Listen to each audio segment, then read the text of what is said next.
एक बार की बात है। एक गांव में एक बूढ़ा आदमी रहता था। वो बूढ़ा आदमी अपने बेटे से बहुत परेशान था, क्योंकि उसका बेटा बहुत ही नालायक था, कामचोर था। वो कोई काम नहीं करता था और बस गांव में इधर से उधर घूमा करता था। तो एक दिन उस बूढ़े आदमी ने अपने बेटे को सबक सिखाने का सोचा। उसने अपने बेटे को अपने पास बुलाया और उससे कहा कि बेटा, घर के अंदर अलमारी में एक घड़ी रखी हुई है, तुम उसे निकाल कर लाओ। लड़का घर के अंदर गया और उस घड़ी को बाहर निकाल कर लाया। फिर उसके पिता ने उससे कहा कि अब तुम एक काम करो, इस घड़ी को अपने साथ बाजार में लेकर जाओ और जितने लोग भी तुम्हें मिलेंगे सबसे तुम इस घड़ी की कीमत पूछ कर आना। अब वो लड़का उस घड़ी को लेकर बाजार में चला गया। उसने बाजार में सभी लोगों से उस घड़ी की कीमत पूछी। किसी ने उस घड़ी की कीमत 500 बताई, किसी ने 1000, तो किसी ने 800। सभी लोगों ने उस लड़के को उस घड़ी की कीमत अलग अलग बताई और कई लोगों ने एक जैसी। वो लड़का अपने पिता के पास वापस आया और उसने उनसे कहा कि पिताजी, सभी लोगों ने इस घड़ी की कीमत अपने हिसाब से बताई। किसी ने 500, किसी ने 1000, तो किसी ने 800।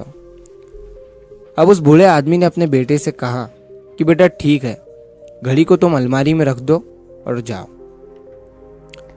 अब अगले दिन फिर से उस बूढ़े आदमी ने अपने बेटे को अपने पास बुलाया और उसे फिर से अलमारी से घड़ी लाने को कहा। लड़का फिर जाता है और अलमारी से घड़ी निकाल कर लाता है। और अब उस बूढ़े आदमी ने अपने बेटे से कहा कि बेटा जाओ और आज तुम इस घड़ी के अंदर जो समय चल रहा है उसकी कीमत पूछ कर आओ। लड़के को समझ नहीं आ रहा था कि उसके पिताजी उससे क्या करवाना चाह रहे हैं। वो दुखी मन से फिर से घड़ी को लेकर बाजार में चला जाता है और सभी लोगों से उस घड़ी के अंदर जो समय चल रहा था उसकी कीमत पूछता है। लोगों को लगता है कि इस लड़के की मानसिक स्थिति ठीक नहीं है। कल ये घड़ी की कीमत पूछने आया था और आज समय की। बहुत से लोगों ने उसे भगा दिया और कुछ लोग उस पर हंसने लगे। अब लड़का परेशान हो जाता है और सोचता है कि ये मेरे साथ क्या हो रहा है। तभी वो आखिरी बार एक बूढ़े आदमी की दुकान पर जाता है। वो बूढ़ा आदमी बहुत व्यस्त था। वो लड़के का सवाल सुनते ही समझ गया कि लड़का उससे क्या पूछना चाह रहा है। उस बूढ़े आदमी ने अपना कुछ समय निकालकर लड़के से कहा, बेटा, ये जो समय है ना, जिसकी तुम कीमत पूछ रहे हो, इसकी कोई कीमत नहीं लगा सकता है। तुम करोड़ों रुपए देकर भी अपनी जिंदगी का एक सेकंड वापस नहीं ला सकते हो। इसीलिए इस टाइम का सही उपयोग करो। टाइम की एक अच्छी बात है और एक बुरी बात है। बुरी बात यह है कि टाइम गुजर जाता है और अच्छी बात यह है कि तुम उसे किन चीज़ों में गुजारते हो ये तुम्हारे हाथ में होता है। सभी के पास दिन में 24 घंटे होते हैं, अमीर के पास भी और गरीब के पास भी। बस ये तुम्हारे हाथ में है कि तुम उस टाइम से क्या नया कर सकते हो। तो अपने एक एक पल का हिसाब रखो कि तुम उन्हें किन चीज़ों में उड़ा रहे हो।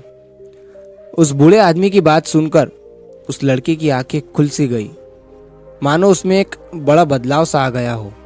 और फिर वो अपने पिताजी के पास उस घड़ी को लेकर गया और उन्हें सारी बात बताई।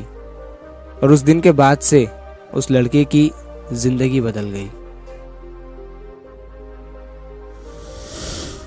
दोस्तों, कहते हैं कि टाइम सबके लिए फ्री है, लेकिन वो प्राइसलेस है, वो कीमती है। तुम उसे खरीद नहीं सकते, लेकिन तुम उसे इस्तेमाल कर सकते हो।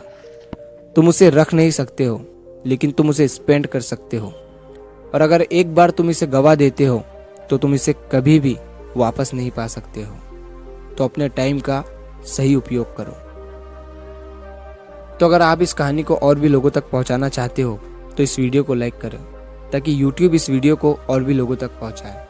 और अगर कहानी अच्छी लगी हो तो हमारे चैनल को सब्सक्राइब ज़रूर करिए। मिलता हूँ मैं अगली बार इसी तरह की कहानी के साथ। तो सब्र करो, शुक्र करो और ज़िंदगी में आगे बढ़ो।